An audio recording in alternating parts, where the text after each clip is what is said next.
In the heart of a bustling urban neighborhood, a drama is about to unfold that will challenge preconceived notions and stir strong opinions. The setting is a popular, vibrant coffee shop known for its socially conscious ethos and progressive clientele. Will Henderson, a self-made conservative entrepreneur and CEO of Patriot Brew, enters the shop wearing his red MAGA hat. The cap, a symbol that has sparked heated debates across the nation, draws immediate attention from staff and patrons alike. The atmosphere shifts, whispers circulate, and eyes narrow as Will steps up to the counter, unaware of the reception awaiting him. The barista, Jenna, young and full of conviction, glares at the emblem on his hat, her smile fading as she decides she cannot, in good conscience, serve him. The situation escalates quickly, tension crackling like static electricity, as Will, the unassuming owner of the entire coffee chain, finds himself denied service. What follows is a confrontation that will not only go viral, but spark a nationwide conversation about tolerance, identity, and the fine line between personal beliefs and public policy. Before we dive into this intense and thought-provoking story about identity, respect, and societal division, share your initial thoughts. Should businesses have the right to refuse service based on political symbols? If you enjoy narratives that explore the clash between personal beliefs and societal expectations, make sure to subscribe for more stories that tackle today's most controversial issues head-on. Will Henderson had always been a man of principles, even when those principles put him at odds with the prevailing culture around him. Born and raised in rural Texas, Will grew up immersed in the values of hard work, self-reliance, and loyalty to country. His father, a Vietnam War veteran, ran a small but successful family farm, and his mother, a school teacher, instilled in him a fierce love for education and debate. Will learned to question everything but to always respect differing opinions. Yet, as the years went by and the political climate grew more divisive, that respect became increasingly one-sided. Will attended college at the University of Texas, where he studied economics and business. It was here that he discovered his entrepreneurial streak. His final project, a business plan for a patriotic-themed coffee company, eventually became the blueprint for Patriot Brew, the now multi-million-dollar coffee enterprise he would one day helm. The idea was simple, yet powerful, a coffee company that not only provided high-quality brews, but also supported causes close to the hearts of conservative Americans. Patriot Brew quickly became a symbol for a community that felt overlooked and misrepresented. Years later, Will found himself at the head of a sprawling empire of coffee shops and a thriving online business. Despite the immense success, he never lost his connection to the grassroots efforts that inspired his journey. He funded local programs for veterans, supported small businesses, and spoke at town halls to promote economic growth in underprivileged areas. Yet, he also became a polarizing figure. His outspoken support for conservative values, particularly his public endorsement of Donald Trump and the principles of the Make America Great Again movement, earned him both fierce loyalty and blistering criticism. The red MAGA hat had become more than just a piece of apparel for Will. It was a statement of defiance and identity. It symbolized his commitment to a vision of America that valued economic freedom, individual rights, and traditional values. For him, wearing the hat was akin to waving a flag of principles he held dear. But he knew what it represented to others: division, controversy, and a symbol of a political era that had fractured the nation's unity. Each time he donned it, he understood the risk of backlash but stood by his choice. Despite his high profile, Will preferred a hands-on approach to running his business. It wasn't uncommon to find him visiting one of Patriot Brew's hundreds of locations, speaking with staff and regulars. He wanted to understand the heartbeat of his company from the ground up. That's what brought him, one crisp autumn afternoon, to a small cafe in an urban neighborhood far removed from his Texas roots. His attire was simple: a navy blue jacket, casual jeans, and of course, the iconic red MAGA hat perched proudly on his head. Will's arrival at the coffee shop was far from subtle. The bell above the door rang out, and a hush fell over the room. Eyes turned toward him, some filled with curiosity, others with a flicker of disdain. He noticed the change in atmosphere almost immediately, but brushed it off. It wasn't the first time he'd felt unwelcome in certain circles, and he had developed a thick skin over the years. He walked confidently to the counter, determined to grab a cup of coffee and get a feel for the location. The cafe itself was charming in a way that blended rustic aesthetics with modern sensibilities. Reclaimed wood, Edison bulbs, and local art gave the space a hip, urban vibe. Soft, indie music played in the background, creating a mellow ambiance that clashed sharply with the tension Will's presence had introduced. A young barista named Jenna stood behind the counter, her warm smile freezing the moment she saw the red hat. She was a proud advocate of social justice, an environmental science student at the nearby university, and had grown accustomed to the cafe's progressive clientele. To her, the hat represented everything she had marched against, everything she and her friends had protested. Jenna's internal conflict was evident as Will approached. She knew the company policy on serving all customers equally, but her conscience screamed otherwise. Could she, in good faith, serve someone who so openly wore a symbol she believed stood for intolerance? She exchanged a quick, loaded glance with her fellow barista, Alex, who shared her apprehension but silently urged her to stay professional. Will reached the counter and smiled, his southern charm coming through despite the frosty reception. Afternoon, he greeted her warmly, as if unaware of the hostility hanging in the air. Jenna took a breath, steadying herself. The principles she believed in clashed with her duty as a barista, and she felt a storm of emotions building. Little did she know, this seemingly simple encounter would spiral into a moment that neither she nor Will could ever forget. But for Will, there was an even greater irony at play. He owned this coffee shop, part of a chain he had built from the ground up. As he ordered his coffee, he remained oblivious to the storm about to break, or the lesson in tolerance, power, and identity that was about to unfold. Will Henderson stood at the counter, his warm smile a stark contrast to the cold, uneasy silence that had enveloped the room. His red MAGA hat was like a spotlight, drawing every eye in the cafe. Some patrons shifted uncomfortably in their seats, while others openly glared, their disapproval radiating in palpable waves. Will noticed, of course, but he'd been through this dance before. It was a familiar tune, one he knew the steps to well. Still, he was just a man ordering a coffee, and he carried himself with the confidence of someone who believed deeply in his right to do so. The barista, Jenna, struggled to compose herself. She couldn't believe her eyes. In her mind, the red hat wasn't just a hat. It was a symbol of division, of policies and rhetoric that had hurt people she cared about. It represented something that went against her deepest convictions. As Will's smile remained fixed, waiting patiently for his turn to order, Jenna felt her principles clash with her role as a service worker. The cafe, after all, had strict policies about customer treatment. Serve everyone equally, no matter who they were or what they stood for. But right now, Jenna wasn't sure she could do it. "Can I get a medium Americano, please?" Will's voice was friendly, his southern accent adding a warmth that seemed almost disarming. But Jenna could only focus on the hat, the bright red letters burning into her vision. She struggled to respond, her hands trembling slightly as she fumbled with the register. Words caught in her throat as the moment dragged on, the silence between them growing more and more uncomfortable. Her colleague Alex, who was working the espresso machine, shot her a look, a mixture of support and a silent plea to keep things professional. Jenna swallowed hard and finally found her voice, though it came out strained. "Sir, I'm not sure we can serve you here," she said, each word carrying the weight of her internal conflict. The room seemed to collectively inhale, patrons leaning forward in anticipation of what would happen next. Will raised an eyebrow, genuinely surprised but not yet offended. He had encountered tension in plenty of places, but outright refusal was rare. "Is that so?" he asked, his voice still calm but with a hint of steel. He leaned in slightly, not to intimidate but to better understand. "And why is that, exactly?" Jenna's eyes flickered to his hat. "It's just... we have a diverse clientele here," she stammered, her face flushing with a mixture of embarrassment and conviction. "That hat makes people uncomfortable. It represents..." She trailed off, unable to articulate the depth of what she felt without crossing a line she wasn't sure she was ready to cross. Will's smile faded slightly, and a somber understanding replaced it. He'd heard variations of this before. It wasn't just about the hat, it was about everything it represented in a fractured, divided country. Will straightened up, taking a deep breath. "I see," he said, voice measured. "You don't want to serve me because of my political beliefs." Jenna's colleague Alex, sensing the tension escalating, stepped forward. "Hey Jenna," Alex whispered, trying to defuse the situation. "Maybe we should just give him his coffee and move on?" But Jenna shook her head, something in her snapping. She had heard enough stories, seen enough pain to justify her stand.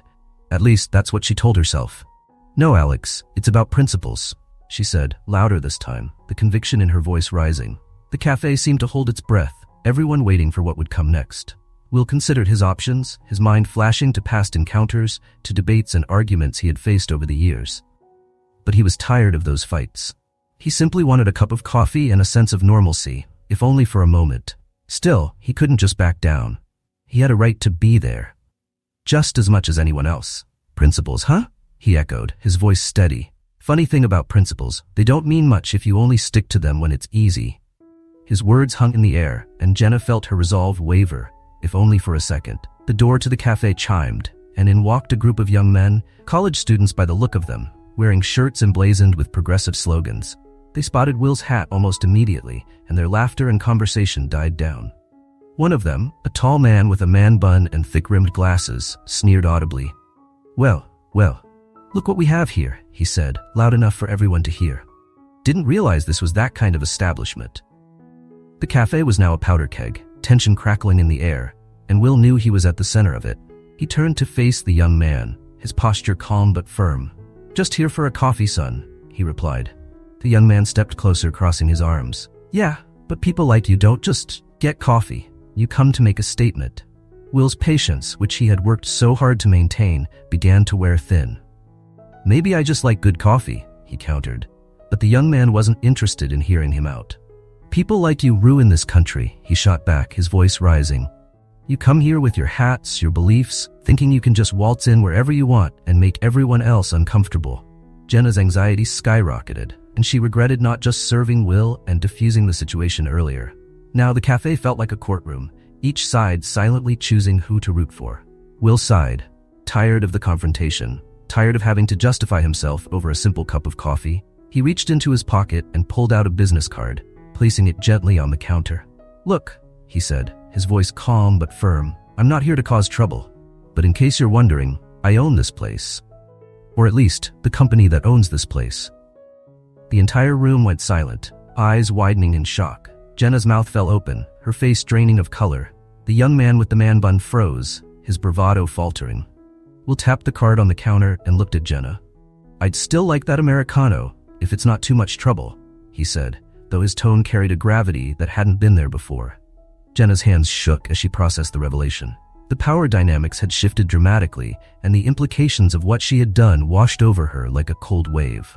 Alex, the barista, was the first to break the silence. Oh my God, he whispered, eyes darting from Jenna to Will. He turned to start making the coffee, his movements quick and nervous, desperate to make up for the escalating situation. Jenna, however, felt like she was sinking into the floor. She had refused service to her boss, the man who had built the very company she worked for. Her principles now felt like a double-edged sword, cutting deeper than she had ever anticipated. Will looked around the cafe, his eyes meeting the shocked gazes of the patrons. I don't expect everyone to agree with me, he said, addressing the room, but I do expect a certain level of respect. That's all I've ever asked for. His words lingered, and the young man with the man bun shifted uncomfortably, his confidence now gone. Will turned back to Jenna. You don't have to like me, he said, his voice softer, but you do have to serve me. That's the job. Jenna swallowed hard, nodding slowly as she realized the magnitude of the moment. The tension in the coffee shop was as thick as the aroma of freshly ground beans. Will's revelation had stunned everyone into silence, leaving a collective sense of disbelief hanging over the room. Jenna's face flushed with embarrassment, her hands still trembling from the confrontation. The red MAGA hat on Will's head now seemed to shine even brighter, almost as if daring anyone to question the man who, moments ago, had been just another customer, now revealed as the owner of the entire coffee chain. The young man with the man bun, who had been so full of righteous fury only moments before, took a hesitant step back. His friends exchanged uneasy glances, their earlier bravado gone. The reality that they had just confronted the very person who held power over the establishment, and perhaps their futures if word spread, made them feel small. One of them muttered an apology under his breath, barely audible. Jenna struggled to compose herself, swallowing the lump that had formed in her throat.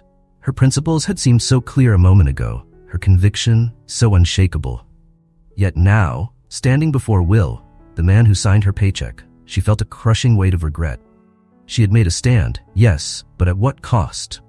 Jenna could feel the eyes of every patron in the room boring into her, their expressions ranging from curiosity to judgment. It was as if they were all silently dissecting her motives, deciding whether she had been brave or foolish. Will, on the other hand, stood calm and composed. His initial anger had cooled, replaced by a sense of duty and an awareness of the lesson he needed to impart. He had always believed in open dialogue, in the idea that disagreements were a part of life, but that mutual respect was non-negotiable. As he glanced around the room, he saw the ripples of discomfort and disbelief, the way people shifted in their seats, unsure of how to act. A man sitting by the window, dressed in business casual attire, broke the silence first. "Wait," he said, leaning forward. "You own the company? Like, the company?" His voice was incredulous, as if he were trying to reconcile the image of the man in the MAGA hat with the successful entrepreneur he'd just heard about. Will turned his gaze toward the man and nodded. "Yes, that's correct. I'm the founder and CEO." There was no pride or ego in his voice, just a simple statement of fact. Another patron, a woman with a laptop open and a "Love is Love" sticker prominently displayed, raised an eyebrow. "And you're a Trump supporter?" she asked, her voice tinged with disbelief. The question was direct, and the room held its breath, waiting for Will's response. He sighed, taking a moment to consider his answer. "Yes," he said, "I am. But that doesn't mean I don't care about people who think differently from me. We all have our reasons for what we believe." The woman frowned, her expression thoughtful. "But you know what that hat stands for, right? The policies, the rhetoric? It's hurt a lot of people." Her voice was measured, not confrontational, but genuinely curious. Will nodded, his expression serious. "I understand that," he said. "And I won't pretend that everyone who wears this hat does so for the right reasons. But for me, it's not about hate or division. It's about what I believe is best for this country. We can disagree on that, but that doesn't mean we can't have a conversation." Jenna's cheeks burned with shame. She had made assumptions, ones she felt were justified at the time. But now, hearing Will speak, she began to question whether she had been too quick to judge. Her hands fidgeted as she tried to think of something to say, but nothing felt adequate. Alex, her fellow barista, sensed her discomfort and stepped in. "Sir, I'm really sorry about all this," he said, his voice sincere. We should have handled it better." Will turned to Alex, giving him a small, understanding smile. "It's okay," he replied. "We're all human. We make mistakes."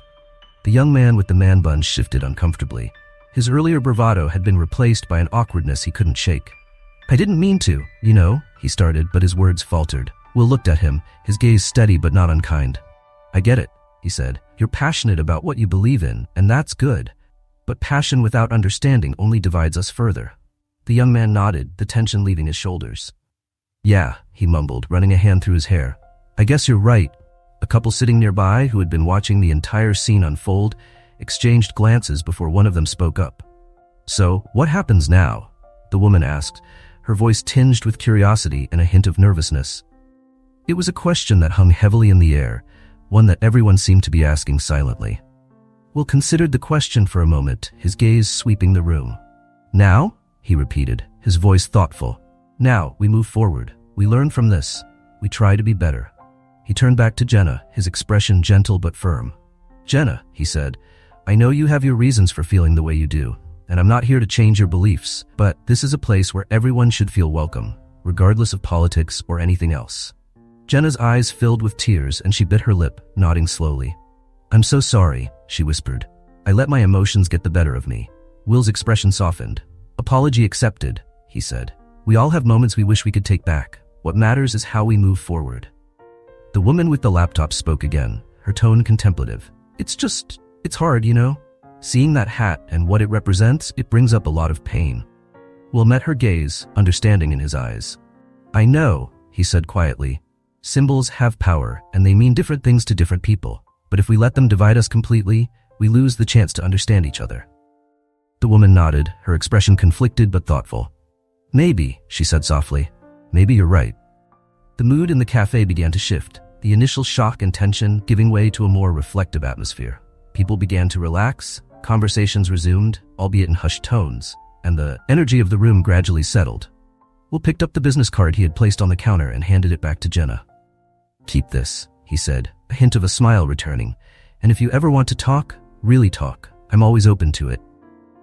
Jenna took the card with trembling fingers, her eyes wide with a mixture of relief and gratitude.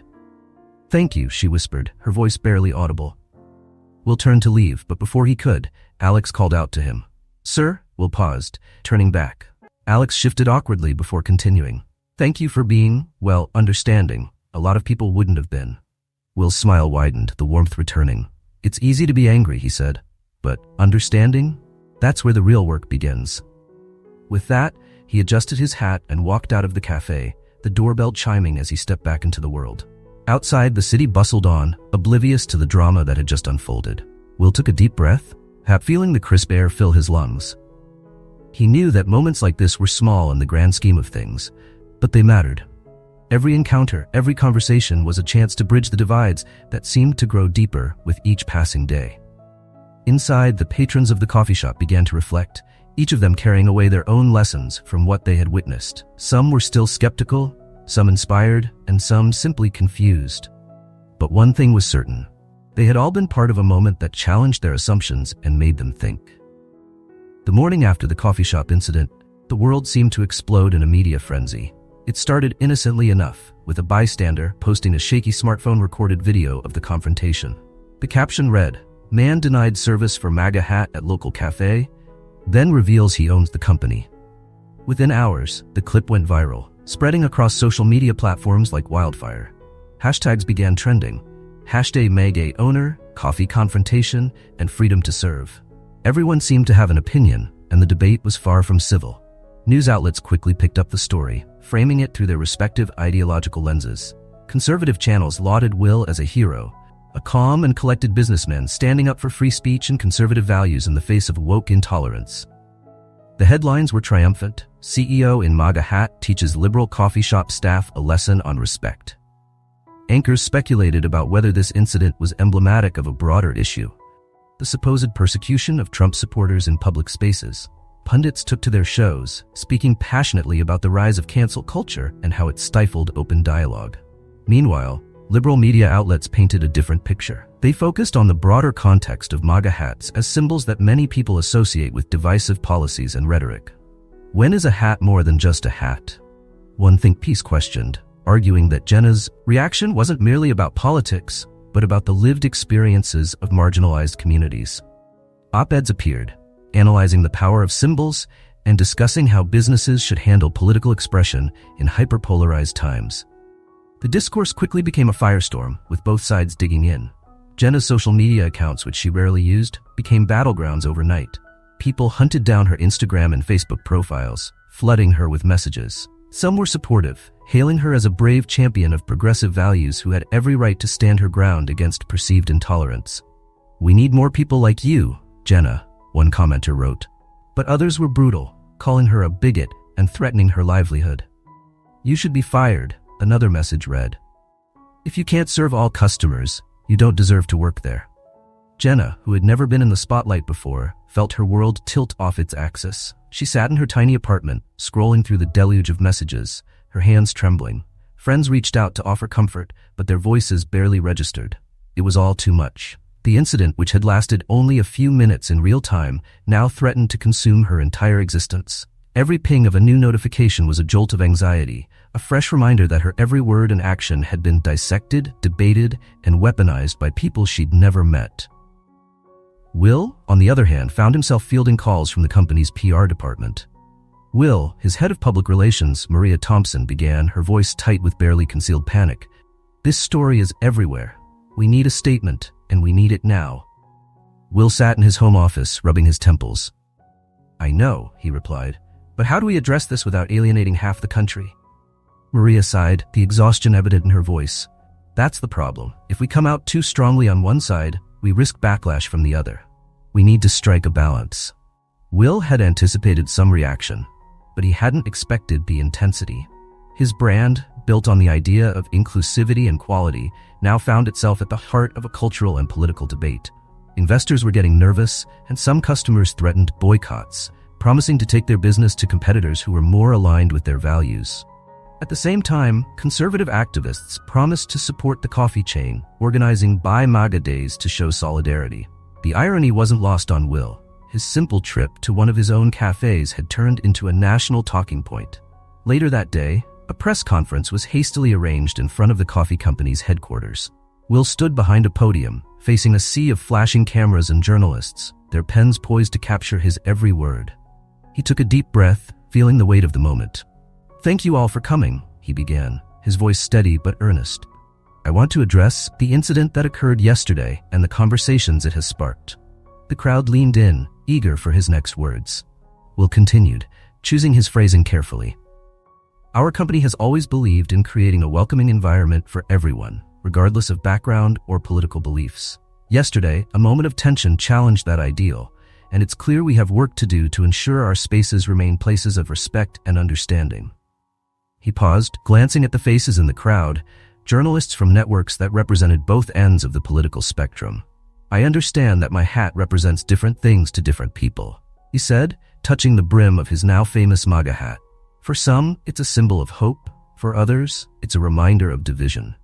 My intention was never to make anyone feel uncomfortable, but to be honest about who I am and what I believe.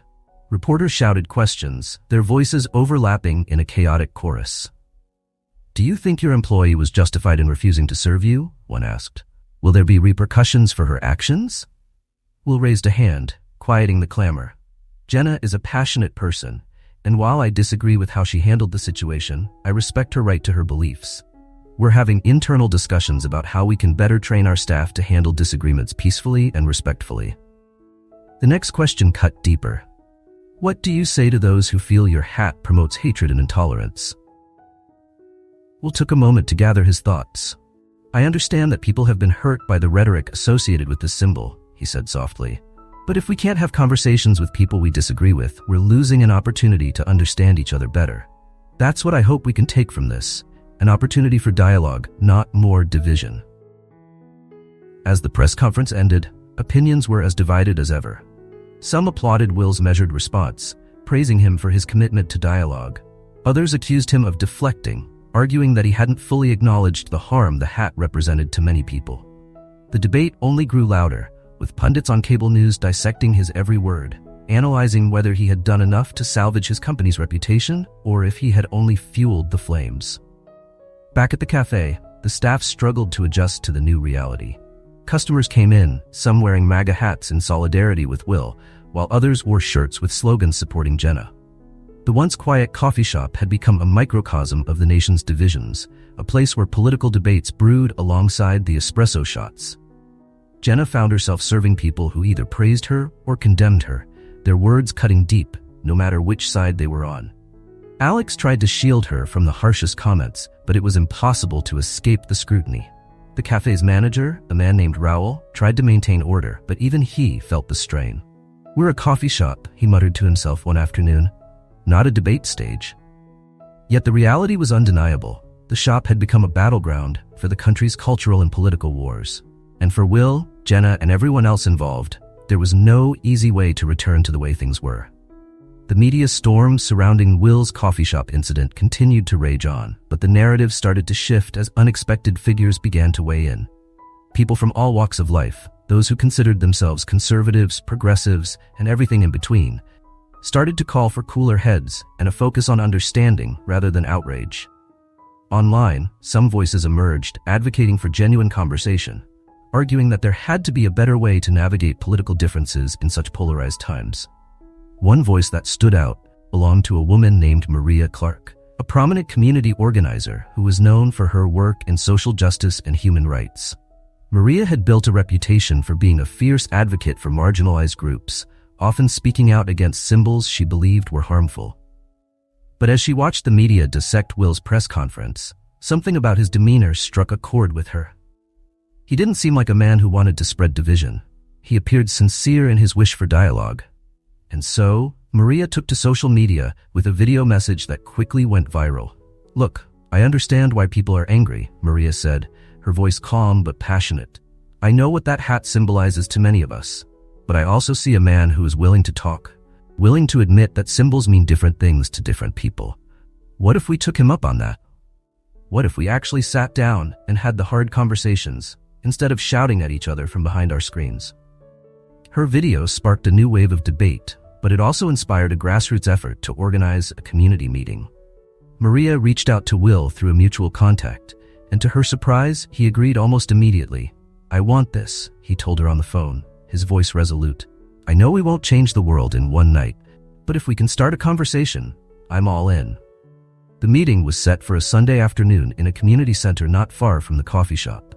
The space was modest, with rows of folding chairs arranged in a circle to encourage dialogue rather than confrontation.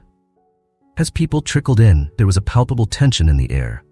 Some wore their MAGA hats proudly, while others donned shirts emblazoned with social justice slogans.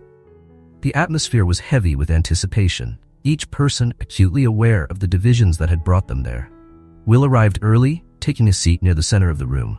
He wore his MAGA hat, but his posture was open, his hands clasped nervously in his lap. Jenna, after days of internal struggle and soul-searching, decided to attend as well. She still felt raw, exposed from the public backlash, but she couldn't shake the feeling that this conversation was important. She sat a few chairs away from Will, her arms crossed tightly over her chest. Maria began the meeting with a simple question. Why are we here? Her gaze swept across the room, her voice calm but commanding. We're here because something happened that struck a nerve in all of us. It's easy to label each other, to assume the worst, but tonight, I want to hear from everyone. No shouting, no insults, just honest conversation. An older man with a long gray beard was the first to speak. His voice cracked slightly as he introduced himself. I'm Frank. I'm a Vietnam veteran, and to me, this hat, he touched the brim of his red MAGA cap, represents the America I fought for. I'm tired of being treated like a villain because of what I believe. His words hung in the air, and for a moment, no one responded. Then a young woman named Kayla, who had been sitting next to Jenna, leaned forward. I get that, she said softly, but to me, that hat is a symbol of fear. My family came to this country as immigrants, and some of the policies it represents made us feel like we didn't belong here. Her voice shook and she paused, taking a breath to steady herself. I'm not trying to disrespect you, but I need you to understand where I'm coming from. The room fell silent as both perspectives were laid bare. Will listened intently, feeling the gravity of the moment. He cleared his throat and spoke for the first time. I never considered what this hat means to someone like you, Kayla, he admitted, his voice low but sincere. To me, it stands for economic policies and a government that I believe works better. But I'm beginning to see that it carries a different weight for others. Jenna couldn't stay silent any longer. I didn't want to serve you that day, she said, directing her words at Will, her eyes blazing. Not because I hate you or your beliefs, but because I felt like that hat was a threat. It felt personal. She paused, her voice thick with emotion. But this whole thing has made me wonder if refusing to engage was the right choice. Will's eyes softened. I don't blame you for how you felt. If anything, I'm glad we're talking now. Maybe we should have had this conversation a long time ago. The room began to hum with a different energy. Less combative, more contemplative. People who had been ready to argue found themselves listening instead, nodding or frowning as stories were shared. As the evening progressed, unexpected moments of understanding began to emerge. A man named Carlos, a small business owner who had faced challenges navigating policies under various administrations, shared how economic policies affected his livelihood. Another woman named Diana, a social worker, spoke about the people she worked with who felt marginalized and unheard. Each story added a layer to the conversation, painting a more complex picture of the issues dividing them. Maria watched the dialogue unfold with a sense of hope. She knew this meeting wouldn't magically fix the world's problems, but it was a start. People were engaging, not just reacting. It felt like a small victory. Toward the end of the meeting, Maria invited Jenna and Will to address each other directly once more. We've heard a lot tonight, she said. Where do you two stand now? Jenna took a breath, her eyes meeting Will's. I still don't agree with your politics, she said, her voice steady. But I understand you more than I did before. And I guess that's a start. Will nodded, a faint smile breaking through. Same here. This doesn't erase what happened, but it's made me think harder about what I stand for and how it impacts others. Applause broke out, not loud or boisterous, but respectful. It felt like a collective exhale, a moment of shared humanity after days of public chaos. As people began to file out of the community center, conversations continued in hushed, thoughtful tones. Some exchanged contact information, promising to continue the dialogue, while others simply nodded to one another, a silent acknowledgement that something had shifted. Outside, the night air was cool and refreshing. Will and Jenna found themselves standing near each other, an awkward but sincere silence between them. Thanks for coming, Will said, breaking the silence. Jenna nodded. Thanks for listening, she replied. They shook hands, a simple gesture, but one that felt significant. The world was still divided, still messy and complicated, but this small moment of understanding gave both of them hope that progress, however slow, was still possible. The weeks following the community meeting brought an unexpected sense of optimism to Will and Jenna. The coffee shop, which had once been the epicenter of a national controversy, now found itself transformed into a unique gathering space for people from all political walks of life. What had begun as a place of division slowly became a symbol of dialogue and understanding. Will had spent time reflecting deeply on what the hat and its symbols represented, not just to him, but to others. He didn't stop being a conservative, and he didn't abandon his beliefs, but he started to see how they could be a conversation starter rather than a barrier. With renewed purpose, he began visiting the shop regularly, sometimes with his MAGA hat on, but always ready to engage in conversation rather than confrontation. Jenna, for her part, felt a change in her approach to people she disagreed with. The experience hadn't magically erased her strong opinions or her values, but it had taught her the importance of understanding the human being behind the political beliefs. One afternoon, she stood behind the counter, serving coffee to a group that included Will and some of his conservative friends, alongside a few local activists who had become regulars since the incident. The shop had become a microcosm of the world outside. Sometimes noisy, sometimes heated, but always leaning toward connection. Maria Clark continued to work behind the scenes, organizing more community forums and workshops, inspired by how the first meeting had opened so many eyes. She partnered with local organizations to launch a new initiative aimed at fostering dialogue across differences, not just politically but culturally and socially. Maria saw the coffee shop as the unofficial headquarters of this initiative, and often came by to chat with Jenna and Will about how things were evolving. The media interest in the story eventually waned, but the impact of what had happened stayed with those who were part of it. Jenna and Will, once symbols of division, became unlikely examples of how people could coexist without sacrificing who they were or what they believed in. One afternoon, as the sun filtered through the large front windows of the shop, Jenna and Will sat down at a table. It was quieter than usual, the rush of the morning crowd having tapered off. "You know," Will said, looking around the shop, "I never thought this place would mean so much to me." Jenna smiled, stirring her coffee. "Same here," she admitted. "It's funny how life works, isn't it?" They talked about the future, about how they could keep the momentum going. Will mentioned wanting to create a scholarship fund for local students, and Jenna shared her vision of making the shop a permanent home for community events. They didn't agree on everything, far from it, but they both saw the potential in working together. The journey wasn't over, and the challenges of a divided nation still loomed large. Yet in this small corner of the world, they had managed to find common ground. As they clinked their coffee mugs together in a simple toast to new beginnings, both Will and Jenna knew that change wouldn't come easily or quickly. But they had witnessed something powerful: the ability to listen, to learn, and to grow together. The world outside kept spinning, full of arguments and loud opinions, but in that moment, they were part of something quieter, something hopeful. It felt like the beginning of a new chapter, not just for them, but for the community they'd helped bring together.